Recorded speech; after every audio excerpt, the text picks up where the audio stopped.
नमस्कार, स्वागत है आप सभी का प्रदेश का number 1 news channel news 18 Rajasthan पर। मैं हूं आपके साथ हेमंत कुमार और वक्त हो चला है 5 का प्रहार का। आज का मुद्दा सबसे पहले हम आपको बता दें, जेडीए में घूसखोरी का किंगपिन कौन है, क्योंकि जयपुर विकास प्राधिकरण में करप्शन के मामले आए दिन सामने आते रहते हैं। लेकिन 23 अगस्त को एसीबी ने बड़ी कार्रवाई की। एसीबी के डीजी डॉक्टर रवि प्रकाश मेहरा के निर्देशन में घूसखोरी की बड़ी घटना का खुलासा एसीबी ने किया। इससे पता चला कि कैसे दलालों और अधिकारियों का नेटवर्क यहां पर काम कर रहा है। एसीबी ने 23 अगस्त को जेडीए ऑफिस के जोन संख्या 9 में कार्रवाई की थी।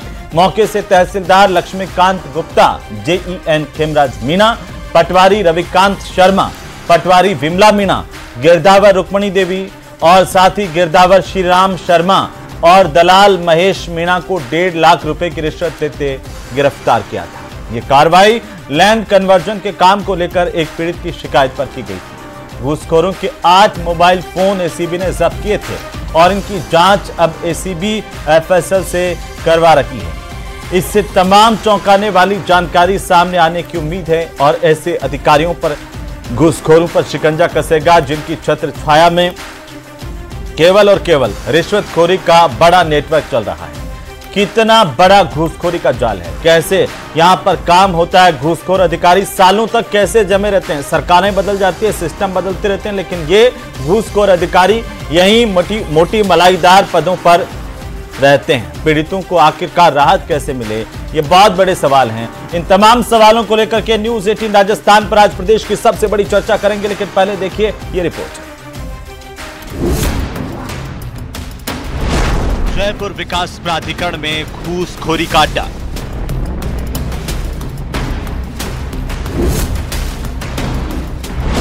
रिश्वतखोरी में पकड़े गए थे 6 अधिकारी। एक बड़े स्तर पर कार्रवाई करके हमने 7 लोगों को डिटेन किया है। आरोपियों का दावा, ऊपर तक जाता है पैसा। घूसखोरों के जब्त फोन खोलेंगे बड़े राज। रिश्वतखोरी का नेटवर्क होगा बेनकाब। दलालों के नजदीकी अफसरों की खुलेगी पोल। जेडीए में घूसखोरी का किंगपिन कौन? तो एसीबी की बड़ी कार्रवाई जब हुई और इसमें चौंकाने वाले तथ्य सामने आए। अब सबसे बड़ा सवाल तो यह है कि आखिरकार जेडीए में घूसखोरी का किंगपिन कौन है। और हर तरफ से जब किंगपिन के पकड़ने की, किंगपिन कहाँ है, कौन है, उसको पकड़ने की बातें सामने आती है, तो ये सवाल भी उठता है कि आखिरकार वो पकड़ा जाएगा, वो बेनकाब होगा। घूसखोरों के जब्त फोन क्या नए राज खोलेंगे? तमाम सवालों को लेकर आज सबसे बड़ी चर्चा करने के लिए हमारे साथ में एक बड़ा पैनल मौजूद। सबसे पहले परिचय करवा दूं, विकास सोमानी प्रवक्ता भारतीय जनता पार्टी के हमारे साथ हैं। भरत मेघवाल हैं हमारे साथ में, प्रवक्ता कांग्रेस पार्टी के। योगेंद्र जोशी हैं हमारे साथ में, पूर्व पुलिस अधिकारी रहे हैं। और साथ ही आशुतोष रावत हमारे साथ हैं, वरिष्ठ पत्रकार के तौर पर। आप सभी का बहुत स्वागत है चर्चा में। विकास सोमानी साहब, सबसे पहले मैं आपसे शुरुआत करूंगा कि आखिर जेडीए का जो इतना बड़ा नेटवर्क घूसखोरी का चल रहा है, उसका खुलासा हुआ है। क्या किंगपिन कौन है ये खुलासा होगा, पकड़ा जाएगा? जो मगरमच्छ कहते हैं ना, वो मगरमच्छ क्या जाल में आएंगे? हेमंत जी, मैं आपको कहना चाहूंगा कि जयपुर विकास प्राधिकरण में पूर्व में जब कांग्रेस सरकार थी, जब भी इस तरह की एक कार्रवाई हुई थी, उसमें संविदा के जो लोग लगे हुए थे, 2 लड़के, इसी जोन में, जिस जोन 9 के अंदर जयपुर विकास प्राधिकरण में कांग्रेस सरकार के समय में भी इस तरह की कोई शिकायतन कार्रवाई हुई थी, उसमें उन संविदा के लोगों को सिर्फ उनके ऊपर कार्रवाई करके इतिश्री कर ली गई। लेकिन वर्तमान में माननीय मुख्यमंत्री भजनलाल शर्मा जी ने बार बार हर मंच से ये बस बात को कहा है कि भ्रष्टाचार जीरो टॉलरेंस के आधार पर सरकार कार्य कर रही है और भ्रष्टाचार के खिलाफ लगातार कार्रवाई की जाएगी। तो आप देखें कि जोन 9 में जो पूरा ही एक तरह से संगठित रूप से जो भ्रष्टाचार का कार्यक्रम चल रहा था, तो उसमें हमारे जो एसीबी ने, जो अफसरों ने जिस तरह से कार्रवाई की है, तो एक बहुत बड़ा खुलासा हुआ। और उनके खिलाफ जो कार्रवाई, आप यहाँ तक ये मान के चलें कि उसके जैसे कार्रवाई हुई, कार्रवाई होने के बाद कई लोग कयास लगा रहे थे कि जो 9 के जो उपायुक्त हैं गुलाब चंद, क्या उनके खिलाफ भी कार्रवाई होगी कि नहीं होगी, क्योंकि अमूमन कांग्रेस सरकार में इस तरह का हुआ नहीं है। छोटे कार्मिकों के खिलाफ छोटी मोटी फौरी कार्रवाई कर ली जाती है, लेकिन वर्तमान में इस भ्रष्टाचार को समूचा खत्म करने के लिए जो माननीय मुख्यमंत्री जी ने प्रण ले रखा राजस्थान में, तो आप देखें कि समस्त अधिकारियों के खिलाफ कार्रवाई की गई और मोबाइल जब्त किए गए। और मोबाइल जब्त करने के बाद आप देखें कि जो दलाल हो, चाहे वो बड़े से बड़े अधिकारी हो, अगर उनका कहीं न कहीं इसमें अगर इन्वॉल्वमेंट पाया गया तो उनके खिलाफ लगातार कार्रवाई की जाएगी। आप ये देखें हेमंत जी, मैं आपको एक बात और कहना चाहता हूं कि राजस्थान में जो भ्रष्टाचार के खिलाफ जो कार्रवाई हो रही है उसी की ये वानगी है कि भरतपुर में भी आप देखें कि जिला परिवहन विभाग ने जब कार्रवाई की थी, वहां वसूली कर रहे थे अवैध रूप से गाड़ियों की, तब जब एसीबी ने कार्रवाई की तो पूरे जाब्ते को, पूरा मतलब परिवहन विभाग की जो पूरी टीम वहां जाब्ते पे थी, 5 गार्ड और अधिकारी, उनकी एक साथ कार्रवाई की गई। ये कार्रवाई वर्तमान में भारतीय जनता पार्टी की सरकार में देखने को मिल रही है कि जहां पर कार्रवाई की तह तक जाया जा रहा है और जो बड़े मगरमच्छ तक पहुंचने की जो कार्रवाई, वो कार्रवाई शुरू हो चुकी है कि आम जनता को भ्रष्टाचार का जो गहलोत सरकार का कुशासन था उससे कैसे बचाया जाए। इसी संदर्भ में आप देखें कि जेडीए में एक बात और कहना चाहूंगा लास्ट में जी आपको कि जेडीए में पूर्व में कांग्रेस सरकार में डिस्कशन लिख के फाइलों को रोका जाता था और खुलेआम रुपयों की बंदरबाट होती थी। तो 15 फरवरी से जयपुर विकास प्राधिकरण में ऑनलाइन राजकाज पे कार्य करना शुरू किया, जिससे पेंडेंसी रहे नहीं। और माननीय मंत्री खर्रा साहब ने भी लगातार उसमें निर्देश दिए और जो सरकारी भूमि पर जो कब्जे थे उनको हटाने का कार्य प्रारंभ किया, अतिक्रमण का कार्य प्रारंभ किया, क्योंकि जेडीए पूरी तरह भ्रष्टाचार के आकंठ में डूबा हुआ था।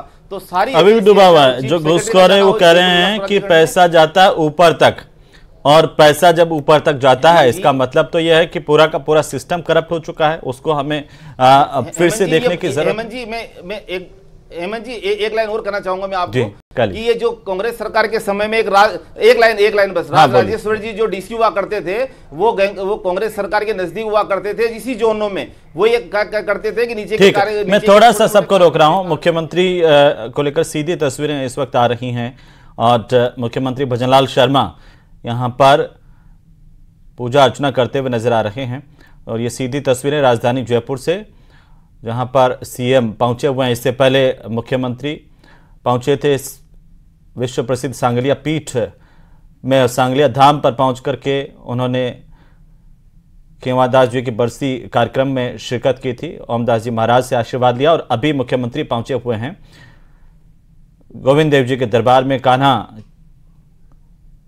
नगर भ्रमण पर गोविंद देव जी इस वक्त निकले हुए हैं। मुख्यमंत्री भजनलाल शर्मा की ये सीधी तस्वीरें हैं जहां पर सीएम भगवान का विशेष पूजन अर्चन करते हुए, और जन्माष्टमी के खास मौके पर भी मुख्यमंत्री लगातार एक के बाद एक धार्मिक स्थलों की यात्राएं कर रहे हैं।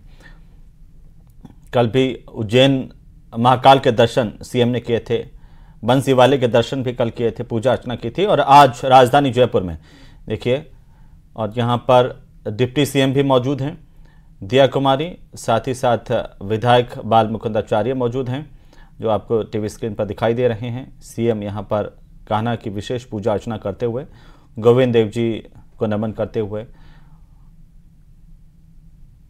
तो ये तस्वीरें सीधी तस्वीरें हैं जयपुर से। मुख्यमंत्री भजनलाल शर्मा को लेकर के सीधी तस्वीरें। शोभा यात्रा में सीएम शामिल हुए हैं।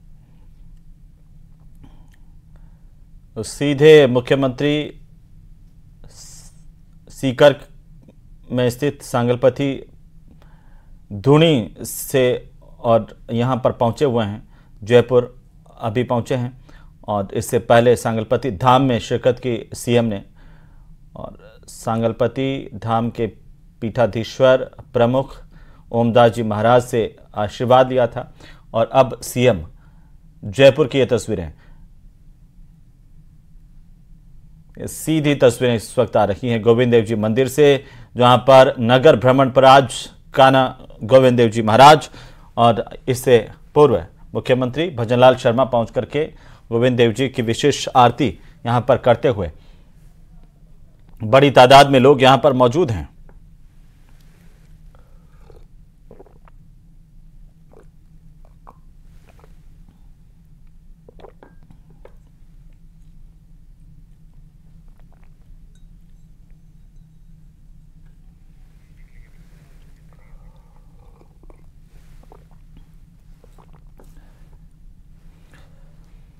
और इस वक्त सीधी तस्वीरें गुलाबी नगरी जयपुर की, जहां पर अपने परिवार के साथ सपत्नीक मुख्यमंत्री भजनलाल शर्मा गोविंद देव जी के दरबार में पहुंचे हुए हैं।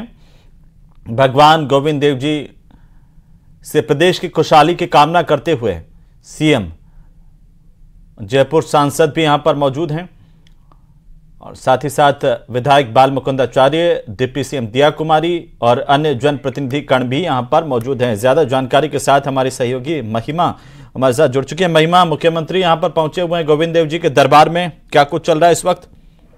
बिल्कुल, देखिए हेमंत, आज जन्माष्टमी का पर्व मनाया जा रहा है। श्री कृष्ण के जन्म के बाद अब शोभा यात्रा राजधानी में निकाली जा रही है, जो परकोटे से होते हुए विभिन्न मार्गों से होते हुए गोपीनाथ जी के मंदिर पहुंचेंगी और रथ को जो है यात्रा कर रवाना मुख्यमंत्री भजनलाल शर्मा कर रहे हैं और उप मुख्यमंत्री दिया कुमारी भी यहाँ पर मौजूद है और मंदिर महंत द्वारा पूजा अर्चना फिलहाल की जा रही है। और आप तस्वीरों के जरिए देख सकते हैं कि सीएम भजनलाल शर्मा गोविंद देव जी मंदिर पहुंचे हैं और पूजा अर्चना कर रहे हैं। और जैसे ही रथ यहाँ से रवाना होगा तो परकोटे के विभिन्न मार्गों से होते हुए गोपीनाथ जी की मंदिर यात्रा पहुंचेगी और शाही लवाजमे के साथ ये यात्रा निकाली जाएगी, जिसमें हाथी, घोड़े, ऊंट श्री गोविंद जो है भक्तों को दर्शन देंगे, नगर भ्रमण पर निकलेंगे और बड़ी संख्या में जयपुर वासी शोभा यात्रा में भाग लेंगे। और बताया जा रहा है कि करीब हजारों की संख्या में श्रद्धालु उमड़ेंगे इस शोभा यात्रा में। कुछ ही देर में शोभा यात्रा गोविंद देव जी के दरबार से रवाना होगी। फिलहाल सीएम भजनलाल शर्मा और उप मुख्यमंत्री दिया कुमारी पूजा अर्चना कर रहे हैं, उसके बाद ही यहाँ से यात्रा को रवाना किया जाएगा। बिल्कुल महिमा, नजर बनाए रखिए। और मुख्यमंत्री को आप देख पा रहे थे अपनी टीवी स्क्रीन पर, फिर से आते हैं, आपको बता दें कि किस तरीके से जेडीए में भ्रष्टाचार को लेकर के लगातार सवाल खड़े हो रहे हैं। हमारे साथ खास मेहमानों की मौजूदगी है। भरत जी, क्या कहना चाहते हैं, क्योंकि जो घूसखोर पकड़े गए हैं उन्होंने ये कहा कि ऊपर तक पैसा जाता है, छोटी छोटी टिप्पणी कीजिए जी। देखिए हेमंत जी, सबसे पहले तो मैं धन्यवाद देना चाहता हूं कांग्रेस की सरकार का और पूर्व मुख्यमंत्री अशोक गहलोत जी का, जिन्होंने एसीबी को मजबूत किया। जुलाई 2020 में एक टोल फ्री नंबर जारी करके, जहां से कोई भी परिवादी टोल फ्री नंबर पर फ़ोन करके बता सकता था कि कौन भ्रष्टाचारी है। दूसरा, फिर अगले साल 2021 में उन्होंने एक व्हाट्सअप नंबर जारी किया, जिस व्हाट्सअप नंबर के माध्यम से आप उनके ऑडियो, वीडियो या कोई भी क्लिपिंग हो वो भेज सकते थे। और तीसरा, जो सबसे बड़ा कांग्रेस सरकार की देन थी एसीबी को मजबूत करने की, वो थी रिवॉल्विंग फंड। पहले जब परिवादी था उसे पैसे खुद देने पड़ते थे और जब तक अभियोजन की स्वीकृति और पूरा केस नहीं हो जाता था तब तक वो पैसे पुनः परिवादी को नहीं मिलते थे। लेकिन 1 करोड़ का रिवॉल्विंग फंड दिया और रिवॉल्विंग फंड देने के माध्यम से क्या हुआ कि जो परिवादी थे उन परिवादी को चालान पेश होने के बाद तुरंत पैसे मिलने लगा, जिससे इसकी तादाद बढ़ने लगी एसीबी में ट्रैप की। अब आते हैं इस मुद्दे के ऊपर। जेडीए में आपने कहा कि ऊपर तक जो लोग हैं वो बिल्कुल, इसके अंदर कोई अतिशयोक्ति नहीं है कि उन जो लोग हैं जिनको ट्रैप किया गया, उन्होंने कहा कि ऊपर तक पैसा जाता है। तो वो कौन सी बड़ी मछलियां हैं जिनके पास पैसा जाता है कि सरकार उनको उजागर करने का काम करेगी? आनन फानन में आपने अगले दिन कुछ लोगों को मूल विभाग में ट्रांसफर कर दिया, लेकिन उन लोगों को मूल विभाग में ट्रांसफर करने का कारण क्या रहा? पहली चीज। दूसरी चीज, विकास सोमानी जी ने कहा, शायद विकास सोमानी जी 9 जून 2024 की विज्ञप्ति भूल गए, जिसमें पहले तो वाहवाही लूटने के लिए सरकार सेवानिवृत्त कर्मचारियों को हटा देती है जेडीए में, लेकिन उसके बाद 9 जून 2024 को एक विज्ञप्ति जारी करके वापस से उन सेवानिवृत्त कर्मचारियों को, जिसमें सहायक टाउन प्लानर है, तहसीलदार है, नायब तहसीलदार है, उनकी भर्तियां कर लेती है।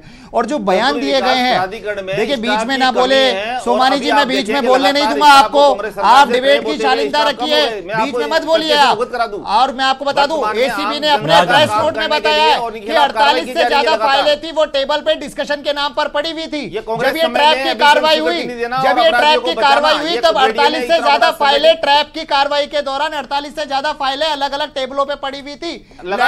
जब गए तो पेंडिंग की फाइलों को निकाला जो कांग्रेस सरकार के समय जो पेंडिंग चल रही है 2023 का देखिए अगर इस तरह की डिबेट करना चाहते हैं, बकवास तरीके की आप बीच में नहीं बोलेंगे। विकास जी सुन लीजिए, एक बार सुन लीजिए, पूरा कर लीजिए। भरत जी बात सुनिए, भरत जी पूरा कहना चाहता हूँ, मैं आज ये कहना चाहता हूँ हेमंत जी, ये तो वो केस है जिसके अंदर परिवादी एसीबी के पास शिकायत कर रहा है। मैं आपको दर्जनों ऐसे केस जयपुर में बता दूंगा जहां अवैध तरीके से बिल्डिंगें बन रही है, अवैध तरीके से के अंदर बेसमेंट बन रहे, अधिकारी और जो लोग अपने मकान बना। आपके राज्य में भी तो ऐसे ही हो रहा था, वो ये कोई अभी 6 महीने हमारे राज्य में कार्रवाइयां होती थी, शिकायत। अच्छा ये बताइए भरत जी, आज हद से ज्यादा शिकायत भरत जी ये बताइए, एसीबी के पर कतरने का काम किसकी सरकार ने किया कि एसीबी किसी अधिकारी के खिलाफ जांच करेगी तो पहले अभियोजन की स्वीकृति मूल विभाग की तरफ से लेनी पड़ेगी और फिर अभियोजन की स्वीकृतियां कई ऐसे मामलों में अटका दी गई भरत जी। और साथ साथ में एक लंबी लिस्ट बता सकता हूं आपके राज्य की, जिसमें छापा पड़ा, एसीबी में आरोपी बने और अधिकारी का प्रमोशन कर दिया साहब, और वो लगातार एसीबी ने अभियोजन की स्वीकृतियां मांगी लेकिन सालों तक अटकी रही, स्वीकृति नहीं मिली। तो ऐसे करप्शन कैसे दूर होगा? ऐसे ही जी मैं बिल्कुल आपके सवाल का जवाब दूंगा। पहली चीज आपने कहा कि किसने पर काटे। एक अधिकारी के द्वारा एक आदेश निकाला जाता है जिस समय कैबिनेट ना और माननीय पूर्व मुख्यमंत्री जी जयपुर में नहीं होते, लेकिन जैसे ही उनके संज्ञान में आता है पूर्व कैबिनेट मंत्री प्रताप सिंह खाचरियावास जी और सभी ने उसका विरोध किया और अगले दिन वो आदेश वापस ले लिया जाता है। अब मैं आपको प्रमोशन की बात बताता हूं। आज ही के दैनिक भास्कर के अंदर बहुत बड़े पेज पे छपा है कि जेजेएम के नाम पर बार बार प्रहार करने वाली भारतीय जनता पार्टी, जो लोगों की जांच और चार्जशीट अधूरी है उन लोगों को डीपीसी के माध्यम से प्रमोशन किया जा चुका है। अभियोजन स्वीकृति पे मैं आपको बता देता हूं 21 मामले दर्ज हुए हैं 2024 जनवरी से लेकर जून 2024। मैं आपको अपडेट कर दूं भरत जी, मैं आपको अपडेट कर दूं भरत जी, 31 अभियोजन की स्वीकृतियां जेजेएम में जो आरोपी हैं उनके खिलाफ बाकी हैं। लेकिन मैं इस सरकार की बात नहीं कर रहा हूं, इस सरकार का सवाल का जवाब तो सोमानी जी देंगे ही देंगे। आप अपनी जिम्मेदारी बताइए। मेरा सवाल यह था कि आपके राज्य में भी तो यही हो रहा था, वो चला आ रहा है, वो गैंग कैसे टूटेगी सर? हमारी नहीं देखिए हेमंत जी, और आज के किस अखबार में क्या है वो तो मुझे भी पता है। सबसे पहले हमने इसी मंच से उठाया था, योगेंद्र जोशी जी बैठे हुए, ये मुद्दा हमने इसी मंच से उठाया था जब अजमेर में डीपीसी हो रही थी। मैंने ही कहा था कि इस तरह से जो करप्ट भ्रष्टाचार वाले अधिकारी हैं उनको डीपीसी में प्रमोशन दिया जा रहा है। वो छोड़िए आप, वो तो उनका जवाब तो सोमानी जी को देना ही देना है जी। सरकार की हेमंत जी, सरकार की कथनी और करनी में यही तो फर्क बता रहा है कि सरकार जो जेजेएम के नाम पर अधिकारी और नेताओं के नाम ले रही थी, आज 9 महीने हो गए। उस 9 महीने के अंदर भी आज भारतीय जनता पार्टी ने क्या किया? भारतीय जनता पार्टी ने भ्रष्टाचारियों के नाम पर आरोप लगाने वाले लोगों को प्रमोशन दे दिया। आज पूरे जयपुर के अंदर अवैध तरीके से मकान बन रहे हैं, बेसमेंट बन रहे हैं, लेकिन अधिकारी आंख बंद करके बैठे हैं। मैं लिस्ट दे देता हूं आपको, मालवीय नगर विधानसभा के अंदर 250 से ज्यादा अवैध निर्माण है। सरकार आंख बंद करके बैठी है, प्रशासन आंख बंद करके बैठा है, जेडी और नगर निगम आंख बंद करके बैठा है। और कौन है वो बड़े लोग जिनके पास ये भ्रष्टाचार का पैसा? चलिए ठीक है, मैं आता हूं दोनों के पास में। योगेंद्र जोशी साहब, ये करप्शन का खेल कैसे खत्म होगा जब हम प्रतिबद्धता के साथ कार्रवाई नहीं करेंगे? हालांकि जब से एसीबी में डीजी पर डॉक्टर रवि प्रकाश मेहरा आए हैं, बड़ी कार्रवाई उनके नेतृत्व में, निर्देशन में हुई है, इसमें कोई शक नहीं है। हेमंत जी, आपने बिल्कुल सही कहा है कि कार्रवाइयां हुई हैं, लेकिन ये जो जेडीए है, इस जेडीए में जो ऊपर के अधिकारी हैं, जैसे जेडीसी होते हैं, सेक्रेटरी होते हैं, मुख्य प्रवर्तन अधिकारी होते हैं, इनका कंट्रोल जब लूज होगा, ये अपने कर्मचारियों पे कंट्रोल नहीं कर पाएंगे। अब जैसे मान लीजिए डीसी को इन्होंने दोषी ठहराया कि साहब तुम्हारी वजह से ऐसा हुआ है, तो डीसी के ऊपर कौन होता है? सेक्रेटरी, सेक्रेटरी पे जेडीसी। तो मैं ये कहता हूं कि ये क्या करते हैं कि बिजली को दूध की रखवाली का ठेका दे देते हैं बिल्ली को। आप देखिए किसी भी विभाग में जहां पर ये पकड़े जाते हैं वहां ऐसे होता है। देखिए मैं आपको बताऊं हेमंत जी, हाँ। जेडीए में भी ईमानदार अधिकारियों की कोई कमी नहीं रही है। मैंने भी वहां नौकरी की है, वहां पर ईमानदार अधिकारियों ने काम किया है। जैसे प्रवर्तन विभाग था तो वहां रघुवीर सिंह सैनी काम करते थे, अब वहां पर मामन सिंह थे। तो ये कुछ अधिकारी ऐसे हैं जिनको मैं जानता हूं, जिन्होंने प्रवर्तन जो विभाग था उसके अंदर काफी बदलाव लाए थे। लेकिन कुछ अधिकारी ऐसे भी गए हैं जिन्होंने उस प्रवर्तन विभाग का भट्टा ही बैठा दिया। तो कुछ अधिकारी ईमानदार और कुछ अधिकारी ऐसे होते हैं, लेकिन सबके ध्यान में है योगेंद्र जोशी जी, आप ये ठीक कह रहे हैं कि जो सील लगाने के भी पैसे हैं, सील खोलने के भी पैसे हैं। हाँ, ये ध्यान में सबके है, लेकिन कार्रवाई कौन कर सकता है? ये बड़ी महत्वपूर्ण बात है आशुतोष जी। अभी योगेंद्र जी ने बहुत बड़ी बातें कही। वो कह रहे हैं जी पूरा कर लीजिए कि यहाँ पर सब पैसे लेते हैं, जिनको पकड़ा गया वो सब पैसे लेते हैं। तो भाई फिर पकड़ने वाला कौन है? उनके ऊपर अधिकारी, मतलब उनके ऊपर निगरानी कौन रखेगा? जब निगरानी करने वाले ही बेईमान होंगे तो ऐसी स्थिति पैदा होगी। आशुतोष रावत साहब, इस भ्रष्टाचार को हम कैसे खत्म कर पाए? ये एक सरकार से दूसरी सरकार तक उसी तरह से ट्रांसफर होता नजर आ रहा है। देखिए हेमंत जी, जेडीए की परिस्थितियां और स्थितियां हम सबके सामने हैं। जेडीए में महज जोन 9 का ये एक वाकया नहीं है। ऐसा नहीं है कि ये 43 फाइलें मिली हैं, सिर्फ यही फाइलें उलझी हुई हैं। जेडीए के आप किसी भी जोन को देख लीजिए, हर जोन के अंदर इस तरह की तमाम कार्रवाइयां। मैं योगेंद्र जी की इस बात से सहमत हूं कि कुछ अधिकारी ईमानदार होते हैं, लेकिन जेडीए की जो छवि जनता के बीच में है वो भी इस भ्रष्टाचार का एक बहुत बड़ा कारण है कि जनता को लगता है कि यहां बिना पैसे के लेन देन के फाइल एक कदम आगे नहीं चलेगी, इसलिए लोग अपने काम को कराने के लिए पैसे देने के लिए तैयार रहते हैं। राजनीतिक दलों के अगर एंगल से दूर हट करके अगर देखा जाए तो असलियत में है यह समस्या राजनीतिक से ज्यादा यह समस्या ब्यूरोक्रेसी की है। यहां पर हम हर चीज को राजनीति के एंगल से नहीं तोल के देख सकते हैं। सरकारें, अधिकारी और मंत्री क्या कर रहे हैं, उसके अलावा खासतौर पर अधिकारी ब्यूरोक्रेसी कैसे काम कर रही है। हेमंत जी, हमको यह भी देखना पड़ेगा, जेडीए मलाई खाने का एक ऐसा अड्डा अधिकारियों के लिए बन गया है जहां जो आता है वो मलाई ही खाना चाहता है, और जनता भी इस बात को स्वीकार कर चुकी है। जब ये करें ऊपर तक पैसा जाता है तो इसका मतलब तो है कि इसमें सब शामिल होते हैं और एक प्रतिबद्धता। सोमानी साहब, एक आखिरी टिप्पणी है बिल्कुल, और ये जो सवाल उठाए गए हैं इनका जवाब दीजिए, मैं चाहता हूं जी। हेमंत जी, जयपुर विकास प्राधिकरण में आप देखेंगे कि तो पटवारी लेवल का अधिकारी, जेएन लेवल का अधिकारी 5-5 लाख रुपए रिश्वत मांग रहे हैं और नीचे के जो मौका रिपोर्ट दे रहे हैं। तो ये जो सख्ती होनी चाहिए थी वो सख्ती पूर्व के 5 साल कांग्रेस राज में नहीं हो पाई, वो सख्ती हो रही है। और सबसे बड़ी जो इनका सुधार का एक जो महत्वपूर्ण बिंदु है वो ये है कि सारा सिस्टम ऑनलाइन होने के लिए जो 15 फरवरी 2024 से भारतीय जनता पार्टी भजन लाल शर्मा जी सरकार ने जो शुरुआत की है, क्योंकि सबसे बड़ा ऑनलाइन होना और पेंडिंग से नहीं होना। सिर्फ एप्लीकेशन लगती है ऑनलाइन में, सिर्फ एप्लीकेशन लगती है सोमानी जी। अरे सिर्फ एप्लीकेशन लगती है, आपको जोन में जाना पड़ता है, आपका टाइम आपको डीसी के पास जाना पड़ता है, टाइम बाउंड डीसी करता नहीं है काम। पटवारी जयन और खाली पट्टे, खाली जगह पे पट्टे बना दिए जाते हैं हेमंत जी, खाली जगह पे पट्टे जो लगातार भ्रष्टाचार पट्टे बन रहे, फर्जी पट्टे बन रहे। बिल्कुल सोमानी साहब, हम ये उम्मीद लगाए बैठे हैं सरकार से कि सरकार कठोरतम कार्रवाई करे भ्रष्टाचारियों पर और भ्रष्टाचार पर नकेल कसे। फिलहाल बहुत शुक्रिया आप सभी मेहमानों का इस चर्चा में शामिल होने के लिए। तो ये उम्मीद की जानी चाहिए कि सरकार जैसे जैसे अब कार्रवाई कर रही है भ्रष्टाचारियों पर नकेल कसेगी, भ्रष्टाचार को जड़ से खत्म कर पाएगी, ये जनता की उम्मीद है।